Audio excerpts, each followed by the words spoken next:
কিয়ামতের মাঠে যখন থাকবে সবাই ভীত, হাফেজদের মা বাবা তখন হবে সম্মানিত।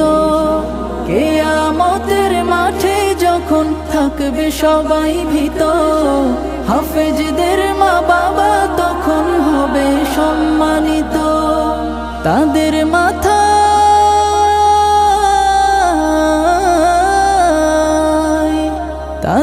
মাথায় নূরের মুকুট দিবেন রহমান, যাদের বুকের মানিক হলো হাফেজে কুরআন, হাফেজে কুরআন, হাফেজে কুরআন।